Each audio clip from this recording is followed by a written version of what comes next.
Hello and welcome to Concert Pipeline. That's Jens Schiffel. And that's Steve Jones. And Jens, today on the program we have a band called Joan of Arc. And you may not have heard of them, but they've been around for a long time. Made their mark in a number of ways. And this interview is really interesting to me for several reasons. One of being which they just put out their final album, is Joan of Arc.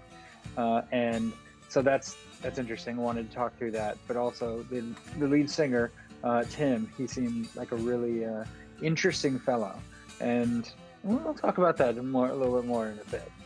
But yeah, well, I've met a couple Tims in my life, and a lot of them have been interesting fellows. So I'm not sure if it's related to his name or just him in general. Might be a coincidence, but it's interesting to know that this is our last album. I mean, this is like a really heartfelt breakup album, like, oh my God, it's our last It's album. not even, because so the way the band works really is he's the only constant band member. There have been other band members that have stuck with the band for a while, but it's like kind of a rotating lineup of sorts. Whoever's available and wants to play, it's kind of an outlet for friends, that sort of thing, right? So oh, cool. Yeah, so it's not any heartfelt. It's just he's moving on to another band, one that he does with his wife called Good Fuck, and so it's kind of a transition. You like that? Yeah, I like. There are two things I like about that. One, the name. Two is that he does it with his wife. Yes, that's who. Yeah. So. Yeah, it was a really interesting interview. It was a lot of fun, and nice. We'll come back to it. But I know you're interested in a story that I had to share. Yeah, so I'll start. You've been dangling that little carrot in front of me for a bit. Want to hear this story? Don't really know if I have any any exciting things to share on my end, but let's just start with yours. Okay. Well, so it's another day of homeschooling and balancing that with trying to work and that sort of thing, right? That happens. But what was a fun way to end this one was, my daughter was pissed at me because I told her we were done with screens and for the last half an hour before their mom came, and we're putting them away. Sorry, you don't get to watch your YouTube video. Right. Watch whatever later. But it was a live video, and and so she was angry at me about it, and not letting me live it down or whatever. So she was. I was outside with my son a little while after this, and she was sitting on her window, like sitting outside her window, like she was on the ledge of her window, and looking outside and everything. And then she was like, "I'm not making eye contact with you for the rest of the day." Right. And and so I'm like jumping up, because her window is 6 feet off the ground or something, and then jumping up to try and get up to her eye contact, trying to be silly and whatever. And right. And then she's still not caving. She's still not really cracking a smile. She's being serious, right? And and so then I'm like, here, I got an idea. Maybe not the best idea, but I climbed up on the rickety wine barrel that's by my front door. Do you see where this is going? Let me guess. There's no more wine barrel, and show me, where the blood came out of your body. Oh my God. That's the side. That's the side of my ass. Oh my God. So you had like a butt cheek injury here. I did, yeah. So I went, it held me for a good 3 seconds or so. And then I went crashing into the barrel. Then the barrel toppled over sideways, and I fell in barrel into a bush, right? And then my daughter laughed a bit, and asked if I was okay, but then said, that doesn't count, is what she said. So you did get a smile out of her unintentionally, barely, based on what you were doing. You got a little, that's karma, man. That's how karma works. Yeah. So See, you gotta give your daughter everything she wants, you know, and then if you do that, you're going to be a safer person. You'll live longer. There'll be less injuries in your life. okay, that sounds like a good idea. But Anyway, don't mean to interrupt. So what? So then what happened? You're in the bush. I mean, that was the outcome, really. But like, she still was like bitter towards me, for the remainder of the time that she was here until she left. She didn't, you know, she's in that preteen age where it's just like, good God, how much longer of this do I gotta live Mm, through, right? right. Yeah, Oh, crazy. Yeah, I know. It's tough to be the parent, right? You gotta be the bad parent. yeah. It's part of parenting. Oh, So, so that was an interesting one. I mean, and then I went out hunting yesterday. I mean, we we went to Delavan, me and a friend, and then a new friend actually that I made um, through my hunting friend John, and um, we went to Delavan, and he had a bad lottery. I shouldn't have gone. I mean, I woke up at 1:45, but Mm, got my contacts in eventually, and got out there. And I mean, we didn't get on at first shoot, so we had to wait 4.5 hours or something to until other wow. people were coming off. We got a mediocre spot, not a great spot. Once we did get on, there's some rain, and John shot a one hen mallard, but the new friend and I mean, we neither of us have had good seasons. Neither of Mm, us shot any birds. I really mm. think I'm shooting blanks, and I don't know. I might take some time away from the hunting a little bit. And, But he's having a rough time too. I mean, John, I think just I don't know if it was he was giving us more opportunities or he just wasn't shooting well Hmm. either. He wasn't pissed, about missing some shots, but I mean there were not a ton of birds that were coming into our area. There were Hmm. some shots that we should have had and didn't get, and Right, right. but not a lot. And we stayed out until almost the end of the day. So I mean, I got home at like 7 p.m. after being out for 16 hours or something like that. Wow. So Yeah, yeah. um, it was a long freaking day, and And it was raining on top of that, right? there was some rain, which should have got the birds working more, but I think the wind was blowing in the wrong direction, and yeah, Mm, there's some things working against us. that's Um, tough, man. so we had to stall for 4.5 hours, just sitting in our cars, and we went and got Hmm. breakfast and everything. But it's just like another one of those. I should have thought better about it, but I didn't. So, Should have at least but slept in a little. right, yeah. Well, anything new with you before we bring in our guest? Uh, no, not Good, really. good story. Good story. Nothing exciting. Nothing that would entertain anyone.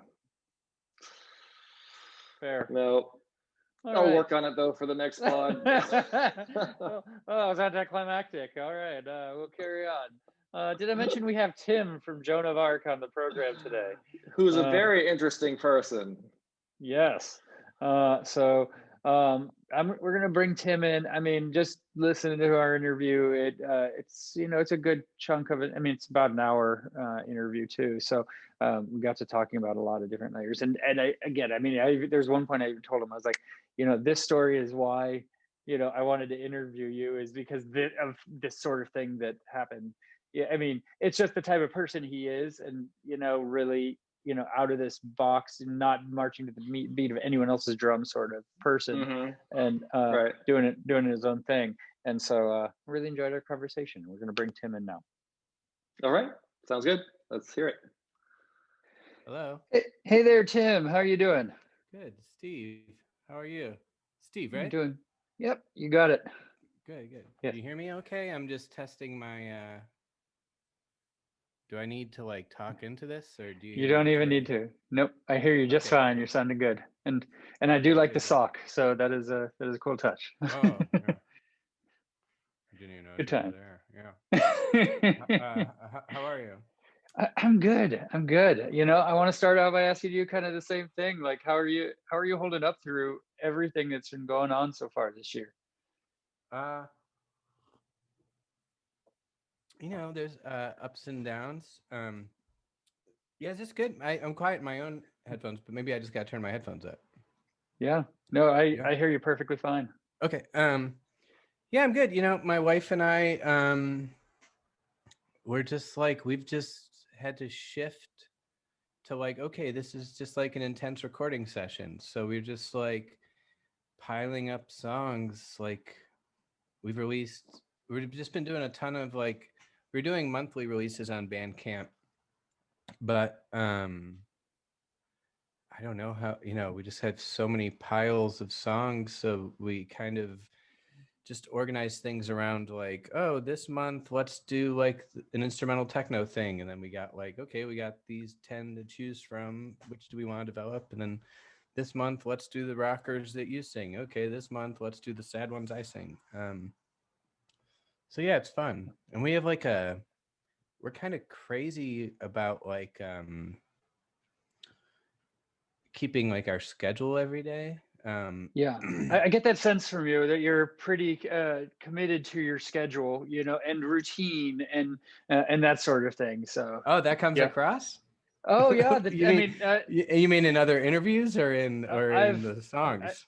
I mean, I've done my research and Yeah. and it comes across just in what I've heard. I mean, Well, chicken, brown rice, green beans. You know, oh yeah. yeah, it's true. I did. Yeah. Uh-huh. I'm off that now that my wife really loves cooking. So that was my own old ways of being.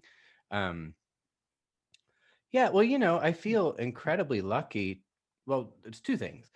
I feel incredibly lucky to like get away with being a musician at all. Like I'm not from like I don't come from money in any way. Like I don't have like a family that like ever went on vacation in Europe or something. So like all these places I've gotten to go are because of the band. Um, so I feel incredibly lucky in that way. But also, it's not like we make a comfortable living doing this. It's like Yeah. it's Struggle. like yeah, barely. It like no one. I'm 46 years old, and no like reasonable 46-year-old would think this is like an okay way to live. Yeah. um so there's like the paradox, and like I've had like freelance friends or like friends who've like lost their job for a while, back in the old world before the pandemic, and Right. they would like bug me every day, like, want to go out to lunch? Let's hang out. And it's like, what are you talking about? Like, I'm working. And they're like, oh, I just thought like you have nothing to do today. Like I Because have you nothing to do. you And it's just like, sit around and yeah. Uh-huh. yeah, it's like, no, if I'm lucky enough to get away with this, I got to be double disciplined to like make it possibly possible. Yeah. And so you write every morning with like without fail, right? Like that's Yeah, another we piece of do. your routine. Mhm. Yeah, but we sleep a little later now in the pandemic.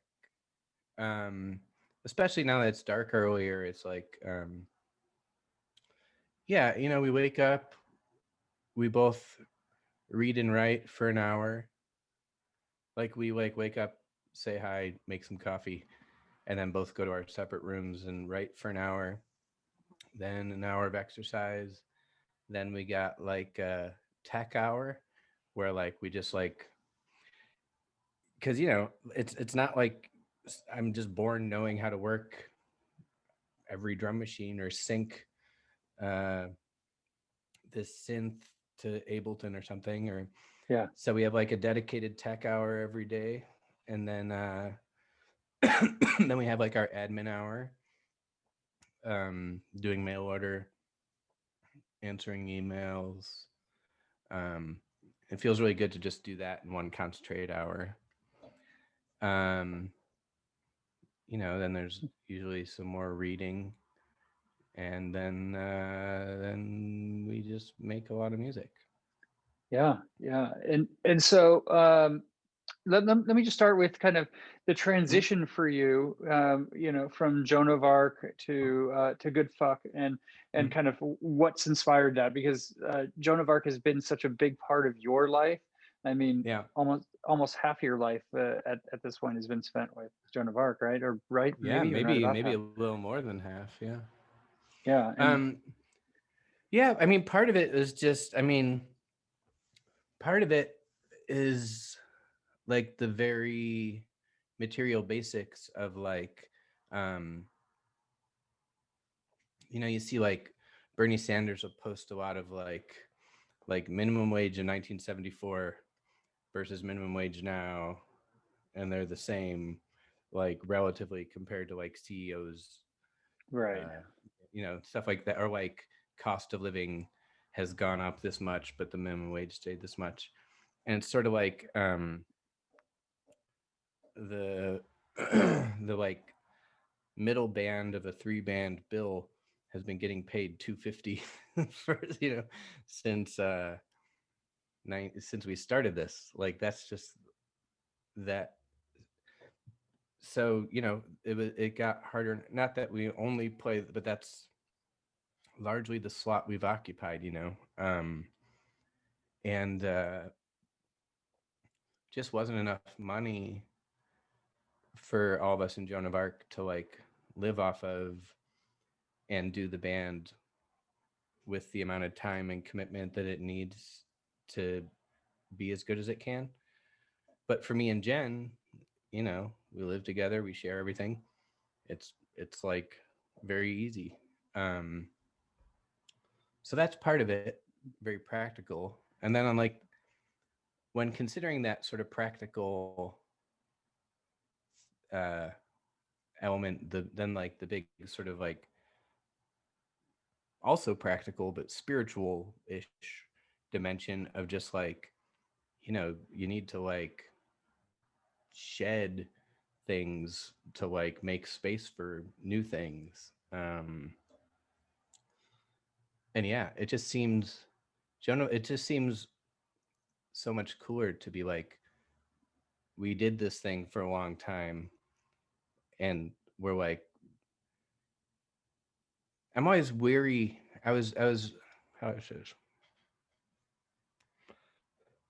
I read a lot of Buddhism when I was pretty young. mhm. um I went to a Catholic school, so I had like, you know sort of gory mythology. I was an altar boy, and I had this like, had to go to church a couple times a week and stuff. So I had like this model of spirituality, but it never really connected with me. So as soon as I was like 18 or 19, I just started reading everything I could about Buddhism. And so I've always been very suspect of feeling proud of anything. Like whenever I like publishing my first book or something that's like an accomplishment, Yeah, and people will be like, "Oh, you must be so proud." And I was like, "No, no, no, no, no. I'm not proud, because like pride is just the flip side of shame, and I can't live with shame.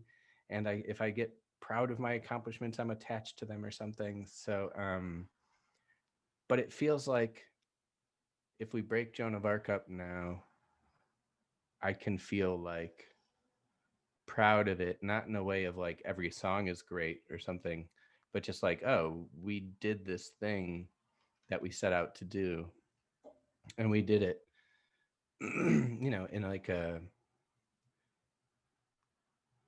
it retained its sort of initial spark. We were able to preserve what it meant to us in the beginning through the whole thing. it Does was that a make sense? chapter of your life, and but you're okay kind of moving to that next chapter, right?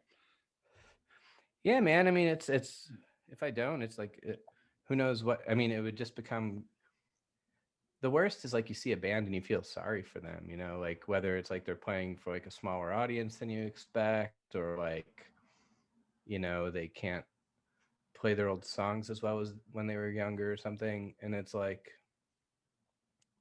I don't know, we became such a good live band in the end because we were such a recording thing at the beginning that every single show, half the time we would just wipe out. We were a really touch and touch and go, not the record label, you know what I mean? Like it was Yeah. really like high wire act for us to pull off playing a show for the first 10 years or something. Yeah, I mean, you put a lot into your recordings and you have so many pieces that, and then you have to kind of truncate it down to a 4-person or a 7 Yeah. person kind of band, Yeah. at that point, right? To kind of Yeah. reduce it. Like, I'm sure that's a lot of work. Yeah, I mean, yeah, and but by the end we were so tight. Like we got asked to do a like a final show thing around the release of the record. And it was like a pretty good offer. And we were like, oh, maybe we should consider this. Like we didn't think we'd do any shows, but then we thought about it and we were like, man, like the last few years we've been so dialed in. Like we played this festival in not Amsterdam, but the other Rotterdam, maybe, Okay. um, on our last tour.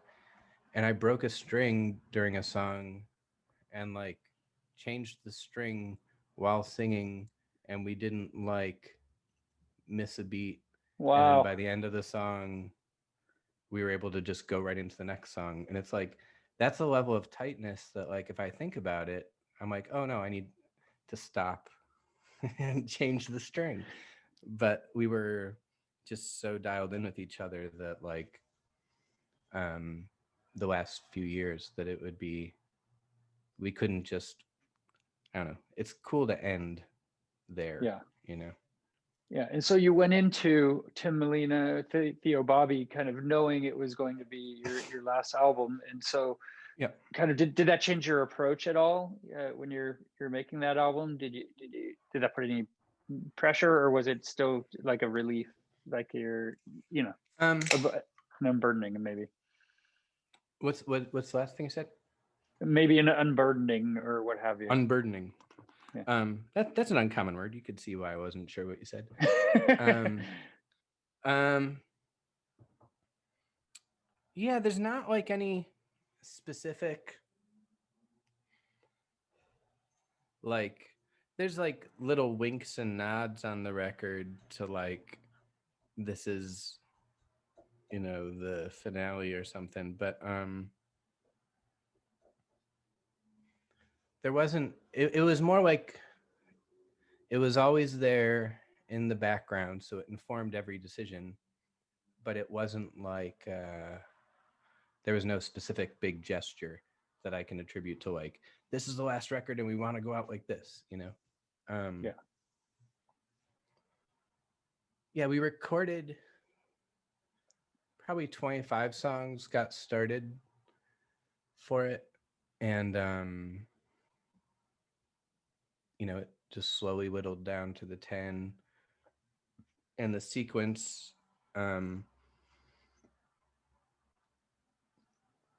just like slowly gelled. It's like we knew it was the last one, so things just sort of like slowly fell into place and magnetized to it. We didn't like force it in any way to be the last one. Does that make sense? Yeah. Yeah. Exactly. So let's go back to kind of, I want to know a little bit about kind of you growing up with music. Like, what music was played in your household? What did you gravitate towards as a kid? You know, um, it's weird that, like, me and my brother and our cousin, and then another cousin is also a musician, plays in like wedding band, cover bands. But we didn't come from like a musical family at all. Like my parents aren't into music. When I was 2, um, my best friend at the time, who lived 2 doors down, who is now a curator in LA and a poet and does like the most like coolest, most inspiring things. And it's like, we lost touch for a long time, and then it was really incredible, that like he was a Joan of Arc fan and came to some shows, and it was like, and he's like, and I do this, and I was like, and I know about that stuff, like how crazy that we were best friends at 2 years old, Yeah. and we became these weirdos. But so when I was 2, my his older brother uh had like Kiss Double Platinum and Love Gun LPs that he sold at a garage sale for like a quarter, and my mom got those for me, and I just spent like every minute I was just like immediately obsessed. And then in maybe like 3rd grade, I really wanted to be a drummer, and my mom taught at the school I went to. And so she asked like the band leader guy at the school, like, oh, my son wants to play drums. He's coming to it from like the marching band perspective. And Sure. he was like, well, you should start with just a snare drum. So again, at a garage sale, my parents bought me the snare drum, and I brought it down into the basement, and I can still picture them like standing over me all proud, like waiting to see what I was going to do. And I just started hitting it as fast and as loud as I could, as hard and as fast as I could, and just screaming at the top of my lungs, going, ah! Like until I like was knocked out. And then they were immediately like took the drum away. Didn't last that long, huh? They're like, No, what did we do? yeah, they're like, hell no. So they're like, maybe you would want to play guitar. So yeah, so then I started taking guitar lessons. I did a weird thing when I was a kid that I think I didn't realize was a formative musical thing.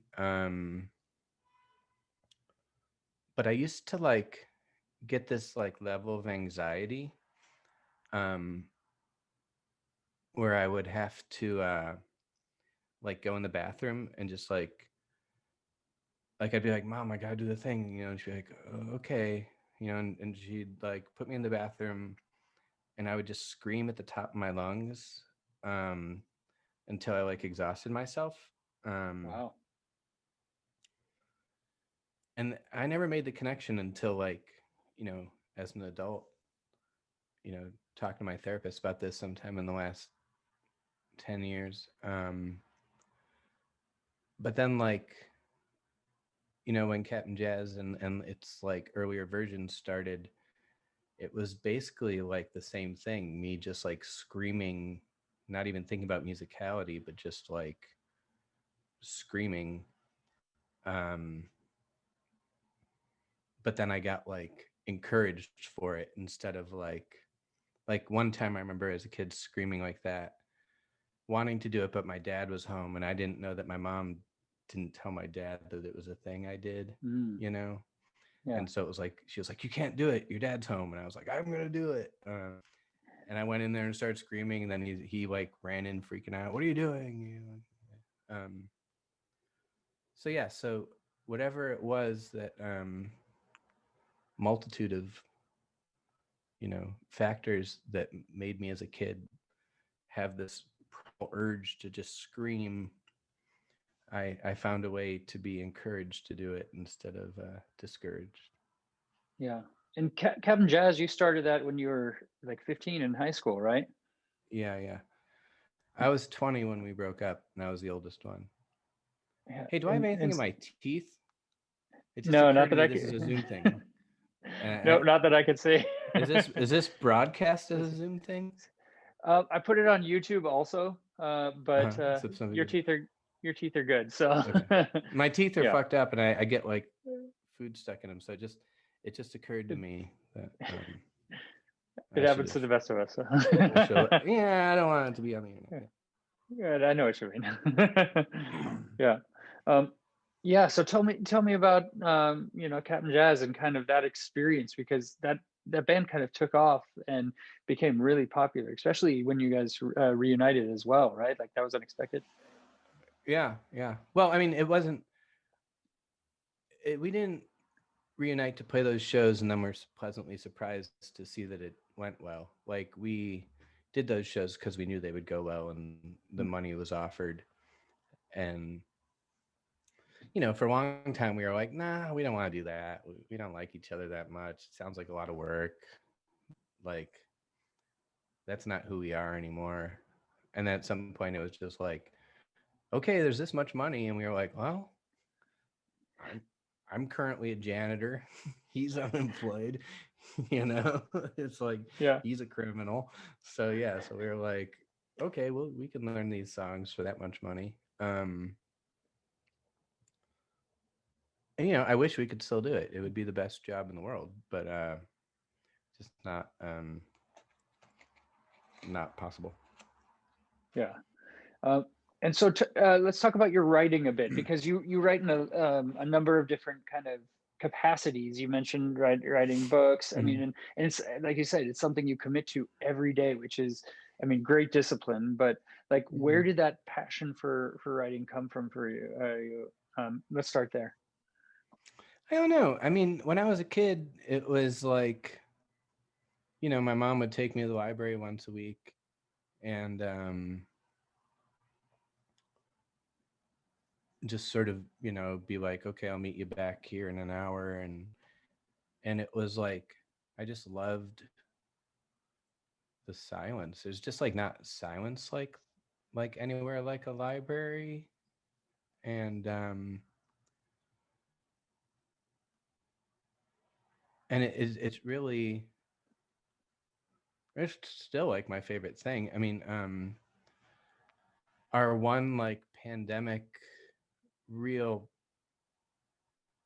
powerful coping mechanism was we got a membership to the Art Institute here, and 2 mornings a week we would go to the museum and just like put on our headphones and walk around, go our separate ways listening to music, and just spend an hour.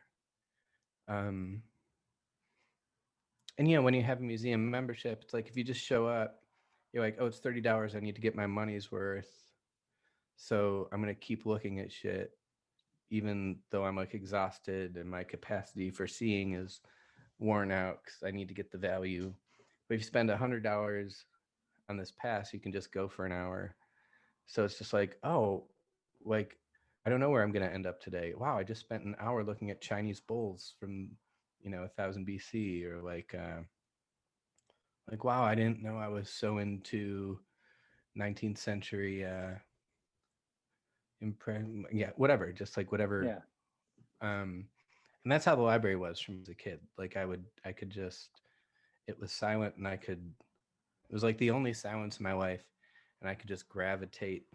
And there were things I knew I liked, but then there was also just like this discovery of like a whole world beyond um, what was immediately available to me. And so you wanted to be a part of that kind of, in a sense, through Mm. your own individual writing. I don't remember ever. I had a weird thing where like um, I don't remember this, but my mom likes to tell the story that when I started kindergarten, um, this is a funny story. This is so weird that I did this. I hated kindergarten so much. I hated going to school. Um, so when I would get there, whether my mom dropped me off or like I took the bus, um, maybe walked with neighbors, I don't know. But I would get there, and then when everyone went in, I would walk home, but I would walk home backwards, thinking that if anyone drove past, they would see me facing like facing the direction of the school, so they would just think I was walking to school. But I mean, like I remember doing that very clearly, and I thought I was like a genius, like being the system. But then just every day my mom would be like, what are you doing? You gotta go back to school. And then the neighbors would start telling her like, like, I don't know what's going on. You know, this kid is like walking down the street backwards every day. It's that sort of thing, Tim. I'm sorry to interrupt, but it's just that mm, sort of thing that really made, me doing this interview with you interesting to me, because everything I saw, as I was kind of researching this, is like that same thing of marching to the beat of your own drum, and not fitting into the confines of what's normal, whether it's making music or naming your album, or having inside yeah, jokes, and your material that you know only a small section of people get, right? yeah. I mean, yeah, I don't know. I'm not really I'm not really like too invested in being a musician, which sounds really funny as someone who is married to his bandmate and spends all day every day working on this. And even the things that we don't do, I told you our schedule, and it's like even the things that aren't directly playing music, the whole day goes into it. But it's not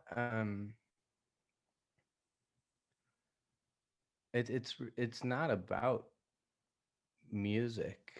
And like I so many bands like look so silly to me when I see them play, or like um or they just like want to be seen doing this thing or something.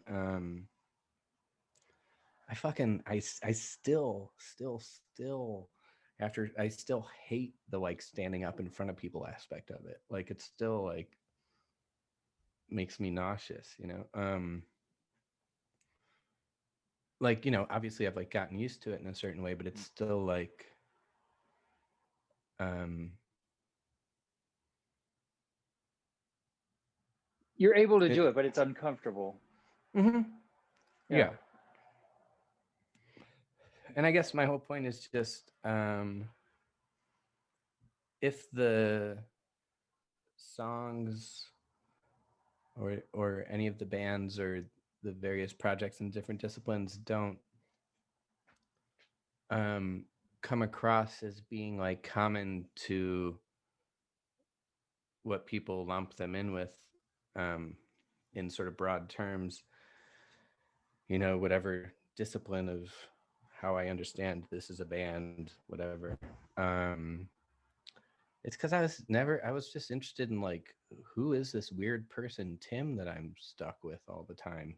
you know Yeah. like Yeah. it's just like this incredible mystery to me that I have five senses, and like things happen to me, and I gotta like, when a new thing happens, I have to understand it through the lens of something similar that happened to me before. And it's like it's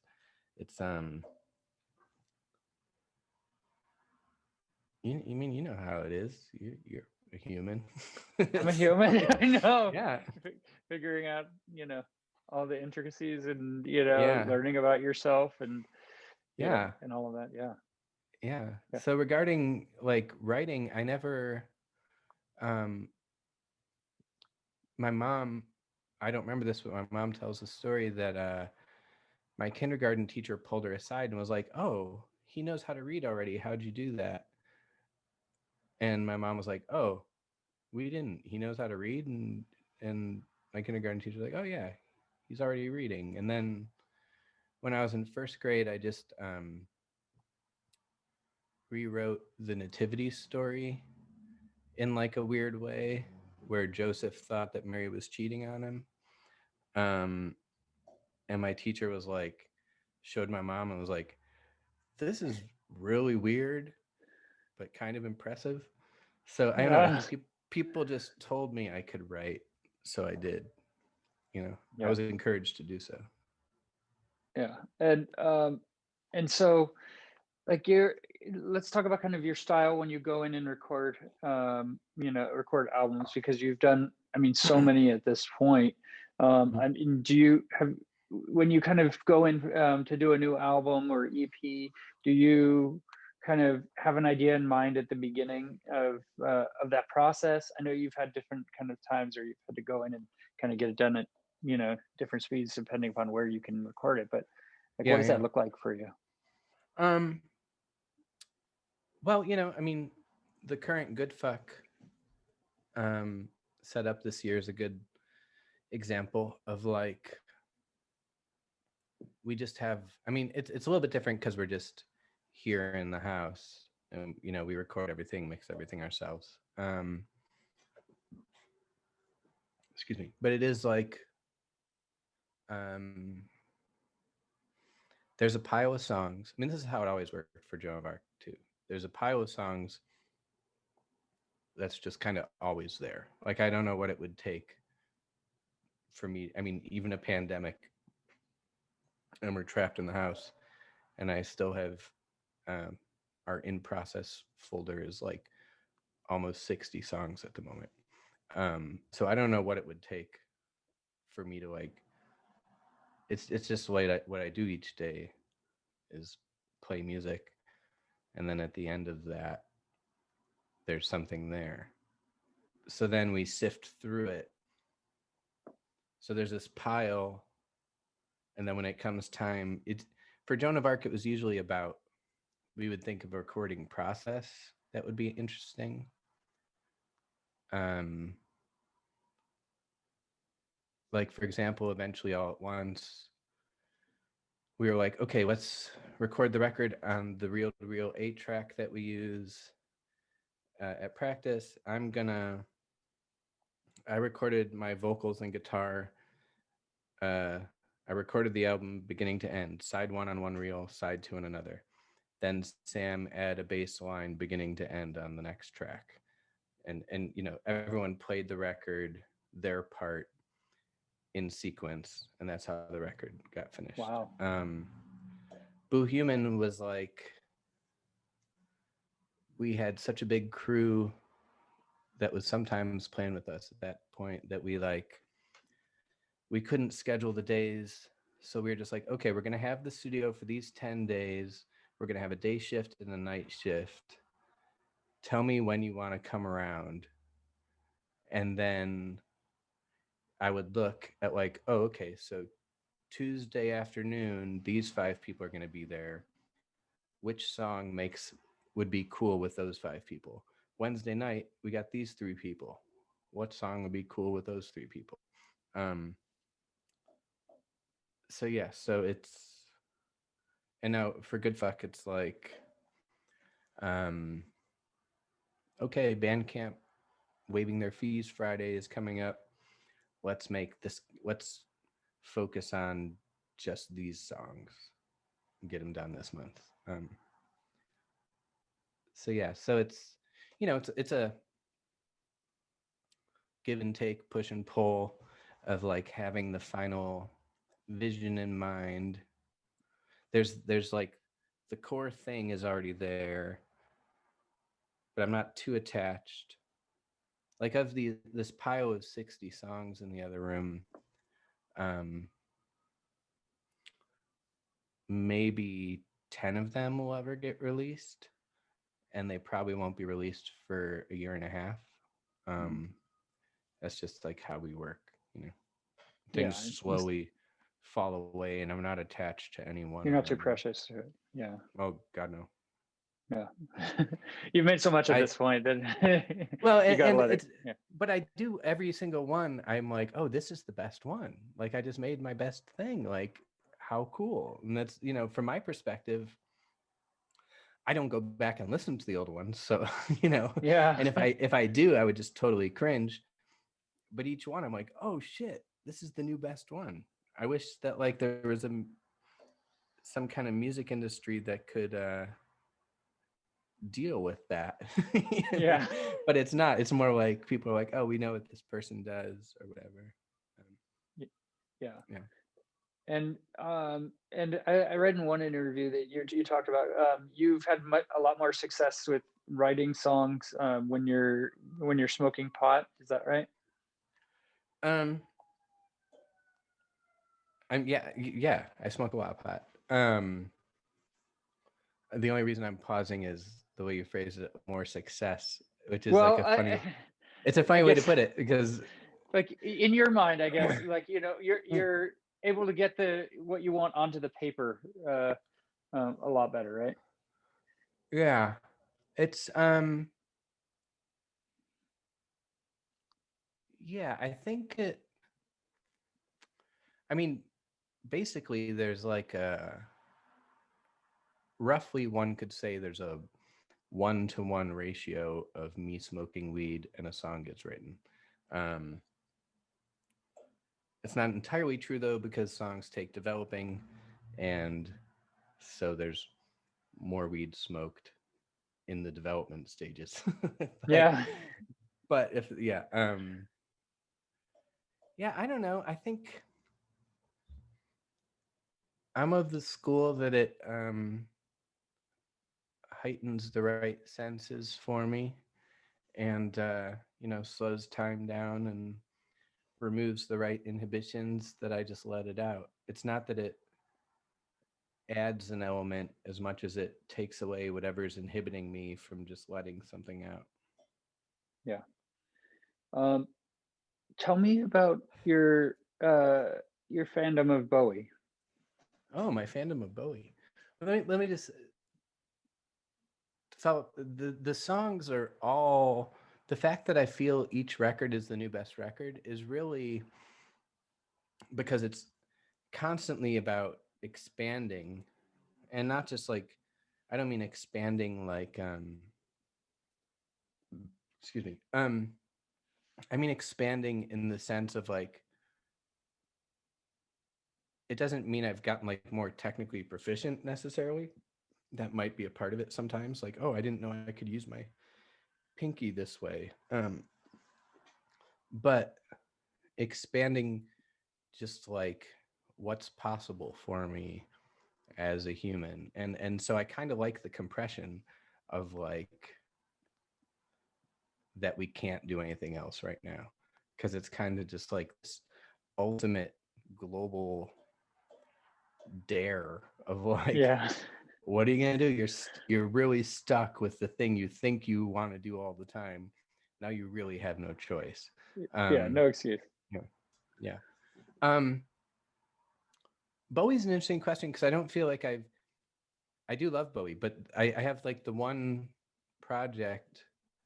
Is that what made you? Because it's not like there's other people that I feel like I talk about more in my songs, or are more I felt like I read devote. about him once or twice, and so and I, you know, yeah, I do I have a have good like a appreciation. Yeah, I do have like a thing I did for the Contemporary Art Museum here a few years ago, where I covered Hunky Dory. That might have been. Um, I think that was it. So yeah, that was um Bowie is interesting to me because like when I was a little kid, I remember like the first time I heard him was like because Let's Dance was always on MTV, and that's like not what I was into at all. So I thought I didn't like him.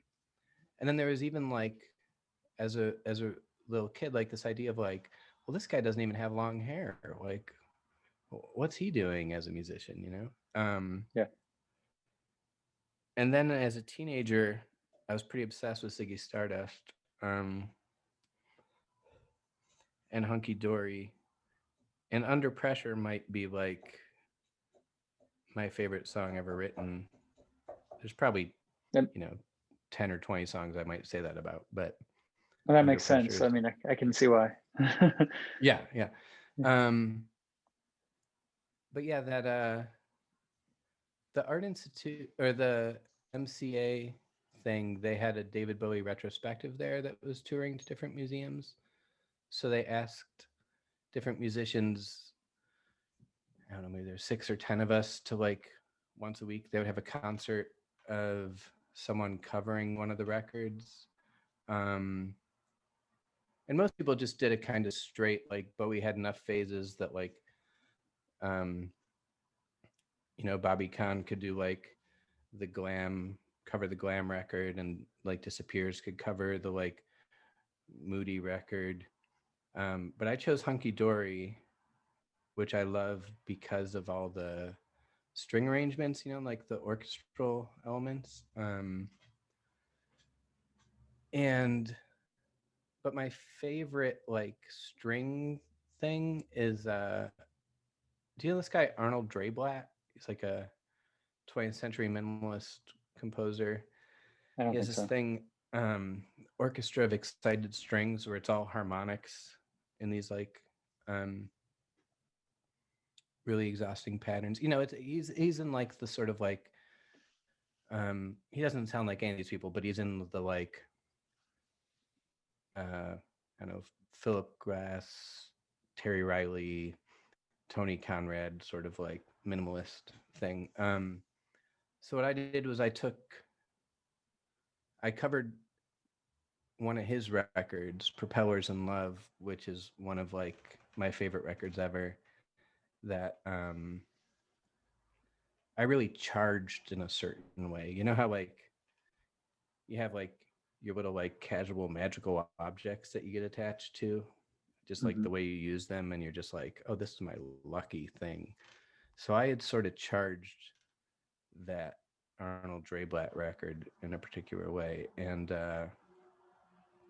so I covered that record using samples from Hunky Dory, and I only performed it twice. Once at the museum, and then once like 2 years later, Arnold Dreyblatt came to Chicago to play, and I opened the show doing that, and afterward he was like, I don't know what that was, like that. I don't know what that has in common with me. And I was like, god damn it. It was a nice tribute to you, man. Right. But whatever. Yeah. Well, you know, you can't win them all. Yeah. Yeah. um Yeah. I So, remember oh, go ahead. I remember when the night Bowie died was like a really crazy night for me. I had a job for a while in LA, you know, working on this, developing this thing with some people, and I would be there like, I don't know, maybe every 6 weeks for a week, and Yeah. for about a year and a half, and I would stay with Devendra Banhart in his extra room, which was very nice, and you know, Devandra's like this magical person.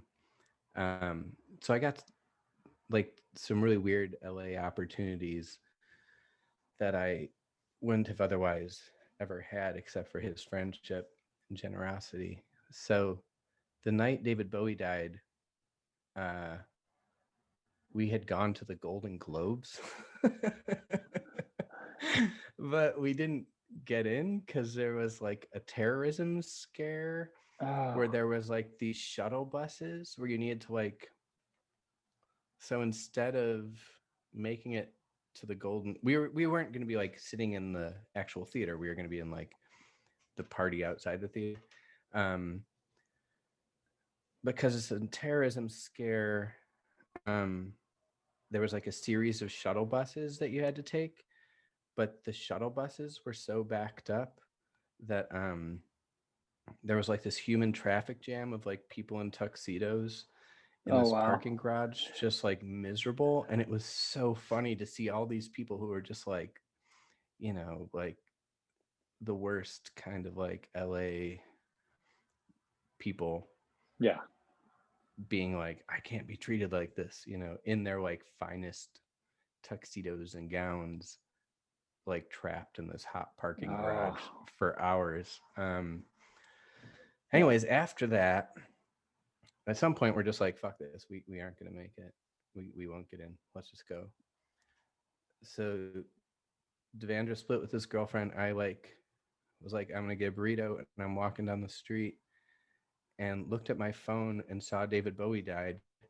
And there was this woman on the street, and it was like straight out of the song 5 Years. Like she was looking at her phone, and we like looked at each other, and then we like hugged each other on the street. Like I'm getting like emotional thinking about it. It was so intense. Me and a stranger hugged each other. Like when do strangers hug each other on the street? Yeah. It's That's so crazy. crazy. Yeah, but Yeah. it's straight out of like one. It's like out of a Bowie song. Yeah.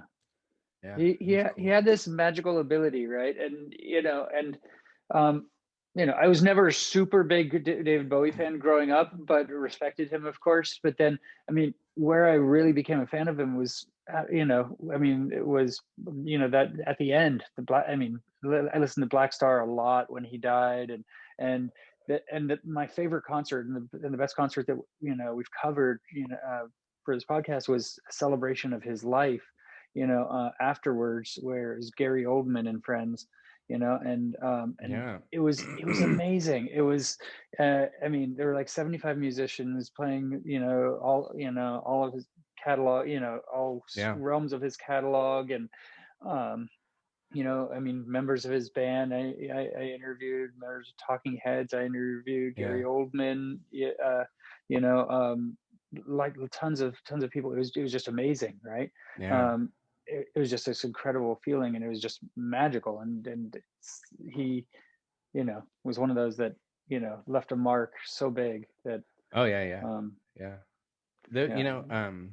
I just thought of this weird story when you said members of his band, which is, a small trigger, Yeah. but I maybe I shouldn't say this on a podcast because I can't verify it's 100% true, so I can say it as long as I know that it, you know. Okay. I can cut it out Um if need be. no, I mean it's not that Okay. scandalous, Oh, but okay. it's like Okay. it's I think it's amazing. Allegedly. Allegedly, I heard that members of Huey Lewis and the News also play in a Huey Lewis and the News cover band, and Oh, that they do that because they actually make more money playing in the cover band of themselves than being in their own band. wow. That's pretty Isn't that interesting. Okay. isn't that so bizarre? Yeah. Now I need to look that up and see Yeah, see I if I don't can know if find it's anything else. true, but Yeah. my friend who told me that isn't like he's not like a music person. He's more like someone who would go to see a Huey Lewis and the News cover band. Yeah. Yeah. He's I'll like, pay $15 to see him, but I'm not gonna pay 60. That's for sure. So right, for exactly the right. cheap It would be seat, for the cheap 60. seats. Yeah. Yeah, at the casino. Yeah. Yeah. Exactly. Um, so a couple more questions before we wrap. I want you to tell me about Orchard Vale. Uh, Oh yeah. that seems pretty interesting. mm, I guess at that point, Joan of Arc had really expanded into like its kind of biggest. The last 5 years we've just been 4 or 5 of us at each all the time, and excuse me. But around the time of Orchard Vale, Joan of Arc had really ballooned into like a big ensemble, and I really felt like I was writing and directing the whole thing as much as I was performing. Which is by no means to discount the contributions of this amazing group. I was very blessed to have this huge talented group. And my first wife made documentaries. At that point she was making mostly political documentaries, and it was more, and we have this friend Chris Strong, who is still one of my best friends and has been like he's like the only person that every year on our taxes, like I have to give him a W-9 and he has to give me a W-9, like we just like hire each other for things. And but he's also like done so much amazing work where like we have an idea and we're like, I don't know if this is possible, and he's like, we're gonna make it happen. So we were sort of like, well, what would it be if we all combined our skills? And then we were like, I guess it would be a movie. And then we were like, okay, what are our resources? And my dad had just died, and we had his condo, and we were like, well, I guess we need a story where we have these 5 friends who are interested in acting. We have this one condo. I guess it needs to be about people being trapped in a condo together. So it was really sort of, you know, deductive kind of like creative process. You know, like a lot of what I do, it was more like what are my resources? Okay, this is what the thing will be. Um, And you didn't make it to be released or anything, or you did? oh yeah, we did. You Like, know, there was you know, one of the characters played by my uncle. Part of his psychosis was all his lines were in Willie Nelson yeah. lyrics.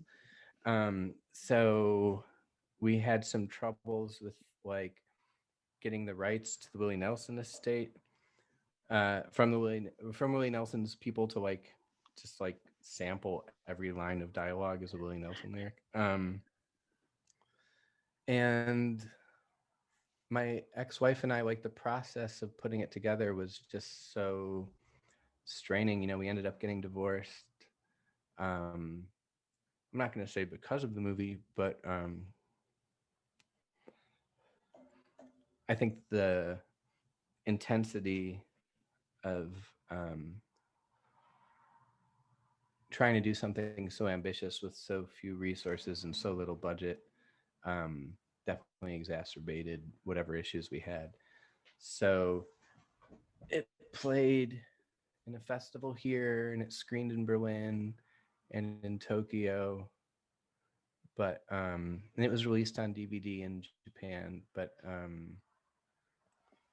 it was never it didn't in the end. The edit wasn't as good as it should have been. If it was 20 minutes shorter, 15 minutes shorter, it would be way better. But we were breaking up after 7 years, and we were just like didn't have the energy to like make it as good as it should have been. Yeah. Okay. And so Tim, want to end on a positive note here. So you, I mean, the whole interview is positive, but just like a feel goody note. So I'm in Napa, California. So I want to know, kind of in your years of touring, like, can you share an experience of coming through the Bay Area, and and a memorable point of a show you played here, maybe, or something? Yeah, I love it. I love it there so much. Trying to think of specifics. I mean, there's been like some really amazing shows there. We've always really loved Bottom of the Hill.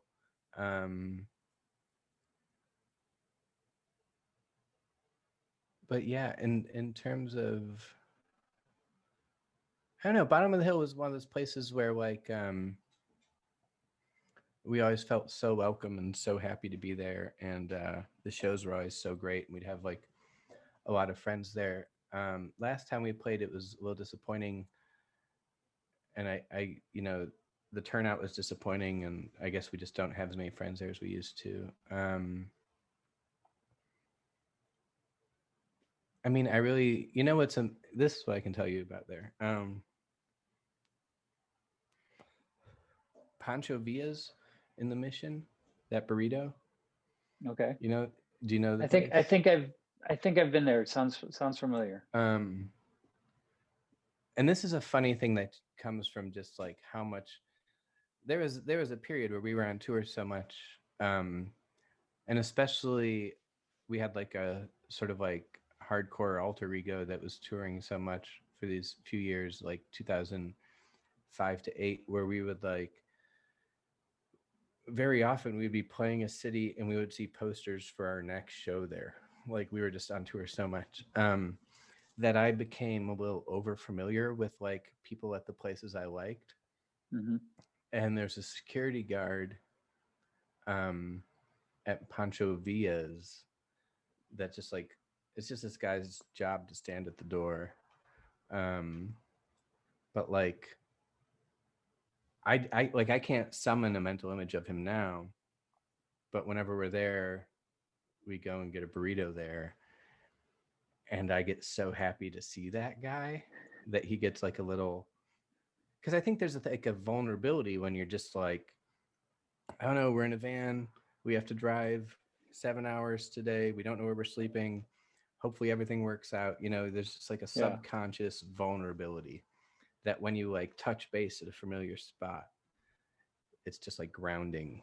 And I sort of imposed that on this Pancho Villa security guard, who I think would never remember like, oh, there's a guy who comes in once a year who's overly friendly, who used to be here a few times a year. But every time I see him, I'm just like, this guy. Yeah, this fun little staple of, you know, being here, you know, having a good burrito in the mission, and you know, hitting the Bay Area. Yeah. We did yeah. That's a good story to tell. Okay, I like it. Better than the other. Well, sounds good. Well, Tim, well, thank you for taking the time. I appreciate thank it. you so much. No, I really appreciate you having me on. Do you know, I guess letting Hector and Christina know when it airs, I'll help spread the word. Yeah, it should be a week and a half or so, I believe. We have one other episode beforehand, but great, right around the corner. And congratulations, you know, I mean, on, you know, on the whole voyage and being able to kind of move on to. Thank you. And if we could, if you can, if there's links or whatever, please just point people towards the Good Fuck Bandcamp, because we could use all the help we can get these days. So. Okay, I can do that for sure. So. All right. Thank you so much, man. I appreciate it. Hey, back at you. You have a good evening, okay? Yeah. Maybe our paths will cross again in the future. I hope so. Hopefully we can get out here and play some shows next year, and fingers crossed, right? Yeah. So. All right. Take care. All right. That was the interview with Tim from Joan of Arc. And Jens, that takes us to the final segment on the program. What is it? It's our segment on music news, Steve.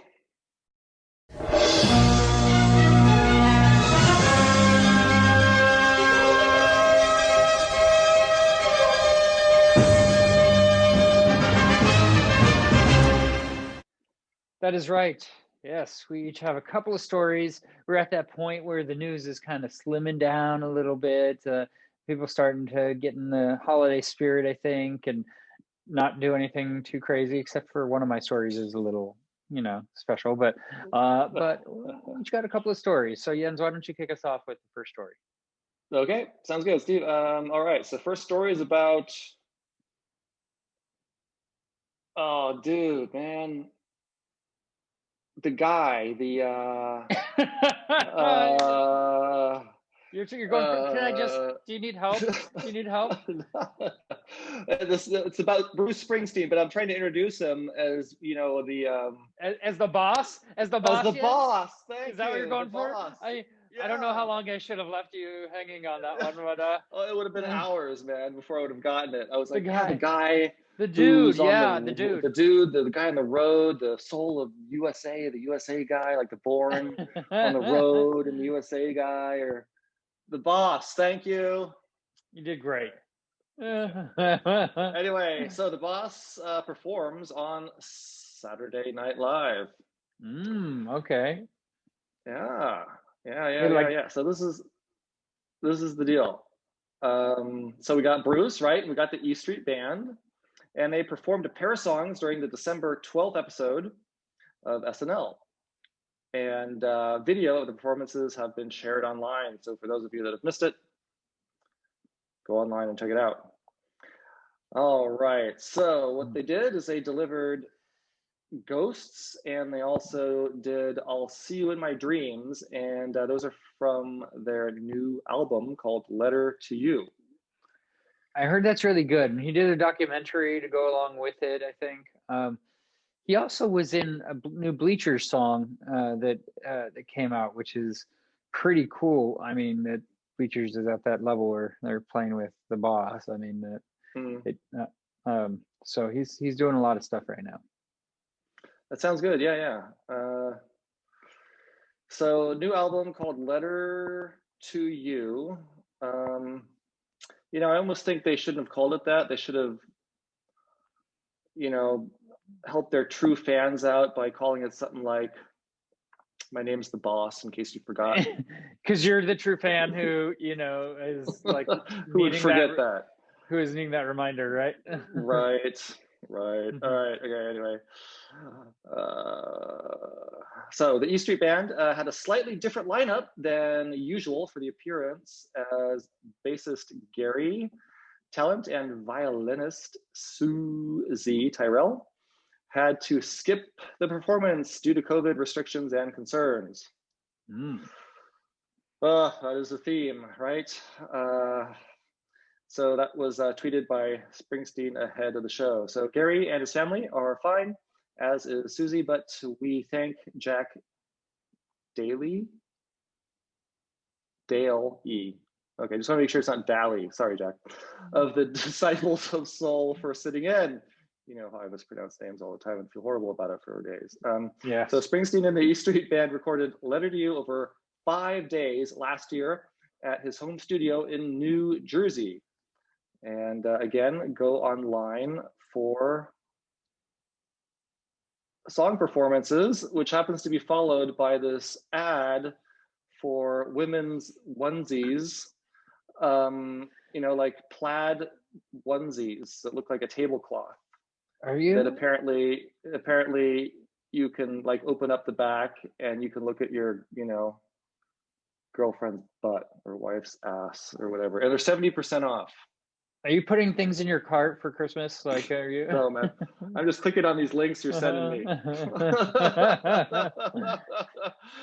Anyway, yay, good to see Bruce. Nice to see him, you know, doing shows and, you know, making a nice surprise visit on SNL. Very cool. I like it. Well, Jens, my first story is about Lil Wayne, okay? Now, is he still little? He's in the, you know, he might be headed off to the big slammer. I don't know. No, I doubt it. But he pleads guilty to federal weapons charge. And so, yeah, less than a month after he was charged with 1 count of possessing a firearm and ammunition by a convicted felon, he pleaded guilty at a Florida court hearing. He said, "Your Honor, I plead guilty to the charge," which is a good thing to say when you're pleading guilty. And his arrest came nearly 12 months after he was found in possession of the gold-plated handgun at a Miami area airport in December of 2019. Probably not where we're supposed to take handguns, right? Right. And so his hearing is scheduled for January 28th. He's currently out on bail. He faces up to 10 years in federal prison from the charge, but given that his lawyers and federal prosecutors worked out a guilty plea, it's likely he'll receive much less, if any, jail time. So that's how this works, right? Yeah, you got money, you got good lawyers, you can get off. So right. Yeah. Exactly. And Yay, so yeah, you, so man. the Miami Herald also speculates that Lil Wayne, who drew criticism for supporting Donald Trump at the lead up to the 2020 presidential election, could lobby the outgoing president for a last minute pardon, because, you know, Trump, where in his last, you know, weeks is going to be like stacking up the pardons, pardoning everybody who's, you know, even like smiled at him, you know, so much, right? And needs it. Pardoning people who haven't even committed crimes yet, but it's going to be passing out those "you don't get to go to jail" cards. Yeah, so we will see if that happens. You know, 1 more month, Jens. One more month. 1 more month. Yes. Okay. And wait a minute. So what did he do? He had a handgun and gold-plated handgun in an airport. I think that's the charge. And do we remember the details on that? It didn't give me any. Like it was his passport or. He's charged with possessing a gold-plated handgun in his luggage on a private plane. There's no allegation that he ever fired it, brandished it, used it, or threatened to use it. There's no allegation that he is a dangerous person. This charge is that because he was convicted of a felony in the past, he is prohibited from possessing a firearm. Okay. All right. Next, yes. Can I talk about Eddie Van Halen? I hope you will. Well, as we know, he has passed away. But what we want to talk about today is that his cause of death has been confirmed. So just to review real quick, he passed away, I was going to say last month, but it was the month before that. Shit. Yeah. October, he was 65. 65, poor Eddie. All right, so his cause of death has been confirmed. And it was related to his long battle with cancer. Okay. So technically speaking, he had a cerebrovascular accident, otherwise known as a stroke. He also had several underlying causes, including pneumonia, the bone marrow disorder.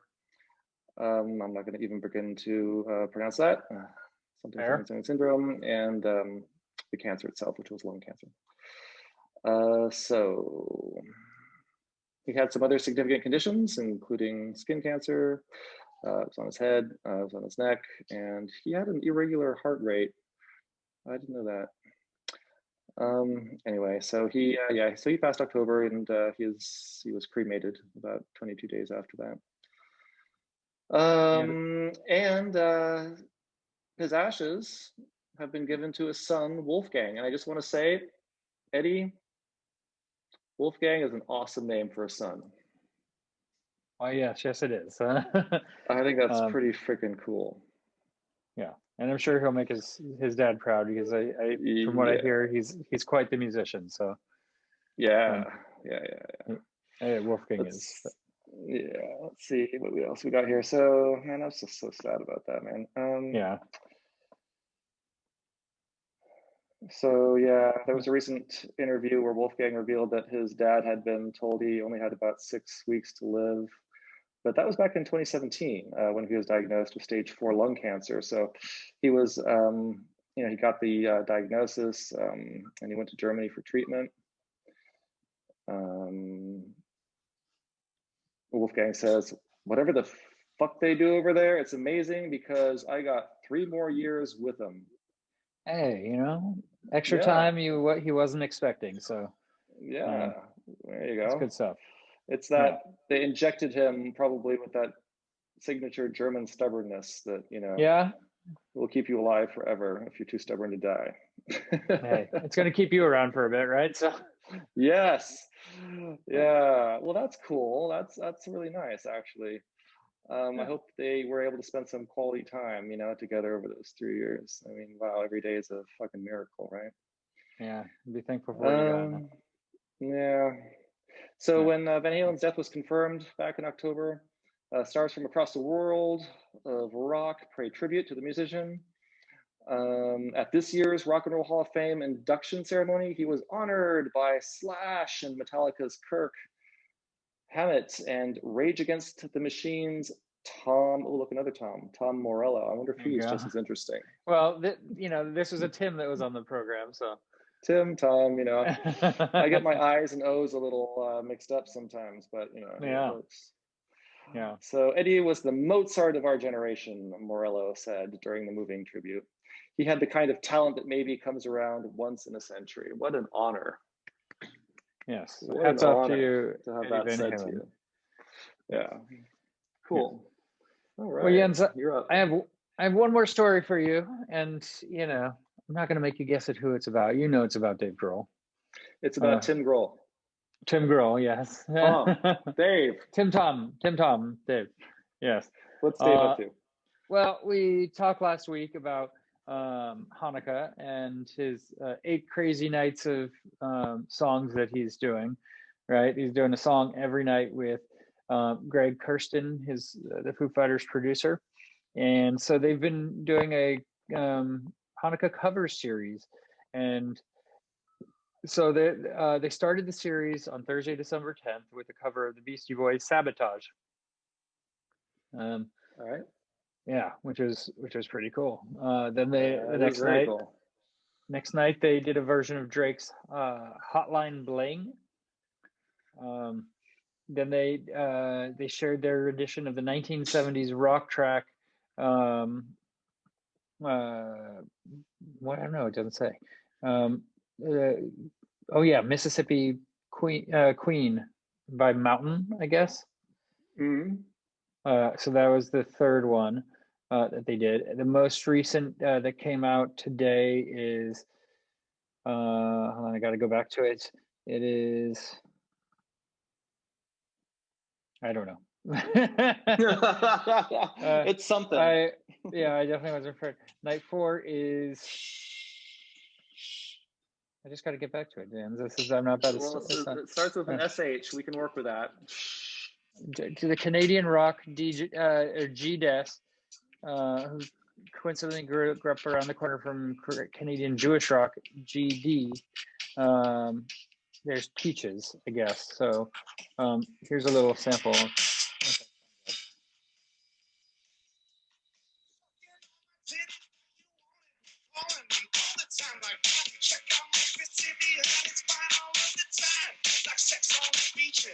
What else is in the teachers? Oh, boy.